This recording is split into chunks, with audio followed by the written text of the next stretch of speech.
আজ বর্ধমান শহরে ৬ নম্বর ওয়ার্ডে রাজ্য সরকার দ্বারা ঘোষিত দুয়ারে সরকার কর্মসূচি অনুষ্ঠিত হলো। এই কর্মসূচিতে নেতৃত্ব দেন ওই ওয়ার্ডের বিদায়ী কাউন্সিলর মোহাম্মদ সেলিম। এছাড়া তার সাথে কর্মসূচিকে সাফল্যমণ্ডিত করে তুলতে উপস্থিত ছিলেন বর্ধমানের তৃণমূল নেতা অরূপ দাস, সৈয়দ মোহাম্মদ খন্দকার শহীদুল্লাহ, তৃণমূলের মুখপাত্র প্রসেনজিৎ দাস, মহিলা নেত্রী শিখা সেনগুপ্ত সহ আরও বিশিষ্টজনেরা এবং তৃণমূলের কর্মীরা। এদিন এই কর্মসূচির মাধ্যমে মোহাম্মদ সেলিম তার এলাকায় মানুষের দরজায় দরজায় গিয়ে গত 10 বছরে মমতা বন্দ্যোপাধ্যায়ের বিভিন্ন উন্নয়নমূলক কাজকর্মের হিসেব তুলে ধরেন এবং বাংলায় যাতে মমতা বন্দ্যোপাধ্যায় তৃতীয়বারের জন্য মুখ্যমন্ত্রী হন তার আবেদন জানান। গত 11 বছরে এই 10 বছরে খুব কাজ করেছে, তার কার্ড একটা দিলাম, পাসপোর্ট কার্ড। বন্দে মাতরম, বন্দে মমতা বন্দ্যোপাধ্যায়ের উন্নয়নের কাজ। মাস্টার চলে গেল, মাস্টার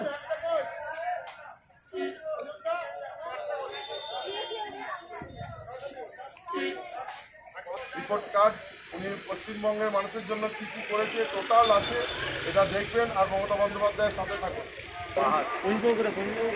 এই জানি বন্দ্যোপাধ্যায়ের 10 বছরের উন্নয়নের রিপোর্ট কার্ড আপনাদের দিলাম, আপনারা এর সাথে থাকুন। বাংলা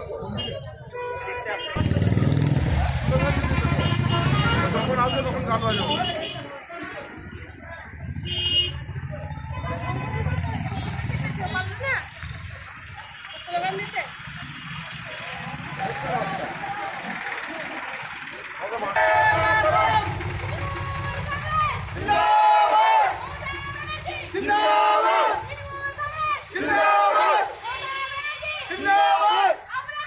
তৃণমূল তৃণমূল তৃণমূল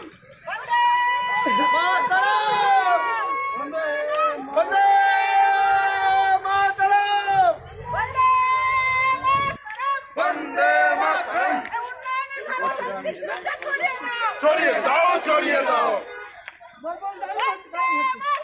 বন্দে মাতরম, বন্দে মাতরম, জিন্দাবাদ জিন্দাবাদ জিন্দাবাদ জিন্দাবাদ জিন্দাবাদ জিন্দাবাদ জিন্দাবাদ জিন্দাবাদ বন্দে মাতরম।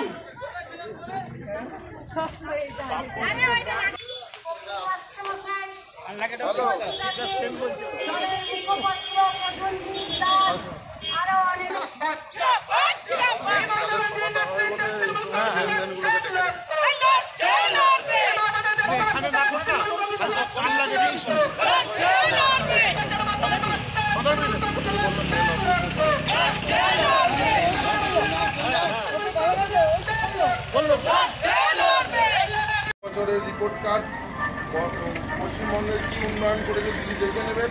আপনারা সকলে দিদির সাথে থাকুন, বাংলার সাথে থাকুন, বাংলাকে ভালোবাসুন, দিদিকে ভালোবাসুন। আপনারাই বিচার করবেন।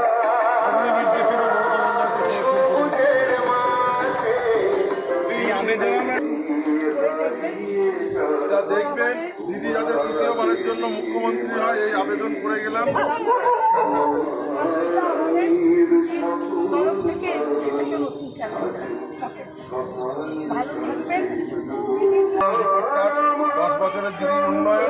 দিদির উন্নয়ন দেখবেন, বাংলার স্বার্থে, বাঙালির স্বার্থে দ্বিতীয়বারের জন্য মমতা বন্দ্যোপাধ্যায়কে মুখ্যমন্ত্রী করে আনবেন, এটাই আপনাদেরকে যাবে। আসি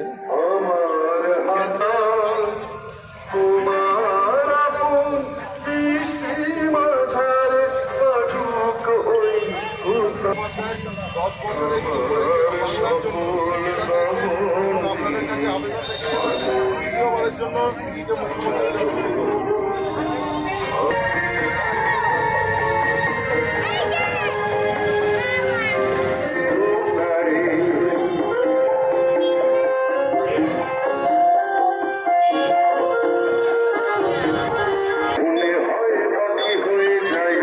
পূর্ব বর্ধমান থেকে সুদীপ্ত রায়ের রিপোর্ট, বেঙ্গল টিভি।